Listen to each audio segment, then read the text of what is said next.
Magandang umaga, Princess. Ngayon, kanina ay nakapanayam natin si Police Superintendent Romel Escolano ng Police Provincial Office sa Cavite. At yan ay kaugnay nung sa balita na may nahuli daw na NBI na naka-uniforme. Kaugnay niyan ay makakapanayam natin si PNP spokesperson, Chief Superintendent Generoso Servo Jr. Sir, magandang umaga po muli.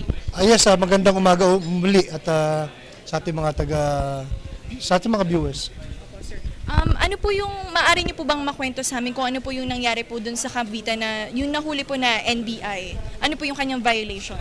Yeah, kanina kasama nga natin nakausap natin si Colonel Escolano ng Cavite PPO at yun nga po sa kanyang pahayag, nagkaroon ng report na na-receive ng Cavite PPO, isang report na may mga armado raw na mga kalalakihan ang nai-report na nag-ooperate o gumagalaw sa sa area ng Bacoor. At with that report, agaran silang rumisponde at yun nga po, nahuli nila ang 6 na kalalakihan at ito nga po ay natuklasan nila na isa dito ay isang organic o regular na miyembro ng National Bureau of Investigation at yung kasama niyang mga 5 ay yung mga tinatawag nating confidential agent ng NBI. May mga baril na nahuli sa kanila eh. At isa nga dun sa mga huli, dito sa 6 na katao na ito ay ang pagkakasabi ni Colonel Escolano ay expired na rin ang lisensya. At maidagdag na rin natin na sila ay wala sa mga tamang uniforme. So because of that ay based on the statement nga ni Colonel Escolano ay papailan po ng kaukulang kaso ng Cavite PPO itong mga hinuli natin ng mga armadong kalalakihan. Sir, sa ngayon po, nasaan na po itong mga armadong kalalakihan na nahuli po natin? Sila po ngayon ay nasa kustodiya ng Cavite Provincial Police Office. Sir, ano po kaya yung mga maaari nilang maging punishments dahil sa nagawa po nilang ito? Well, unang-una na rito, ang malinaw dito ay kakasuhan sila ng yung tinatawag nating election gun ban. At ito ay may mariin na talagang ini-implement natin because of the elections.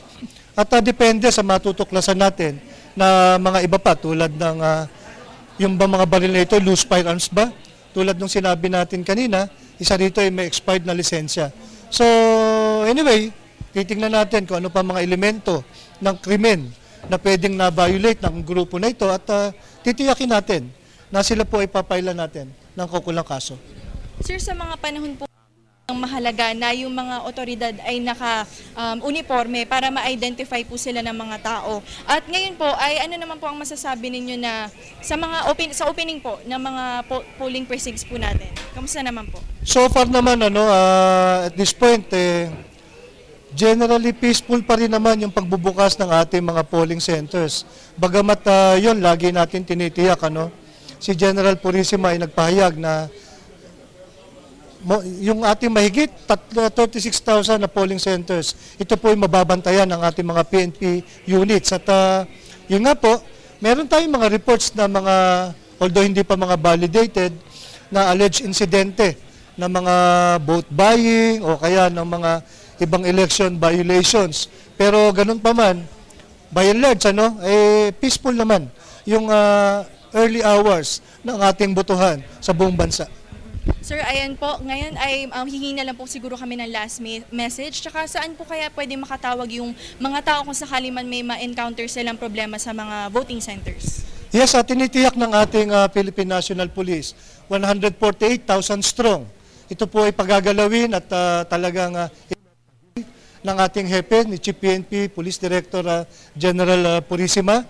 At itong panawagan natin, itong panawagan ng PNP sa ating mga kababayan, na kung may mga makikita silang mga irregularidad, may makikita silang mga election violations, or any information na sa palagay nila ay dapat malaman ng ating PNP, makipag-ugnayan lang sa ating Task Force Safe hotlines. Ito po yung 0917-847-5757. Pwede po tayong mag-text dyan.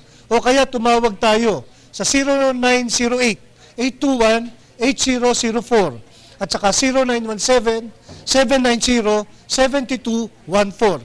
Kami po ay tutugon at aaksyon sa lahat ng mga ire-report ninyo sa amin. Ayan, narinig nyo naman na talagang yung mga, i-take note nyo yung mga numbers na yan dahil importante yan dahil kapag may nangyari dyan sa polling precincts nyo, maaari nyo matawagan yung mga number na yan. Sir, maraming salamat po ulit. At kaugnay po niyan, mamaya po ay darating po dito si PNP Chief General Purisima at mamaya pong alas 11 naman ay magkakaroon din dito ng isang press conference.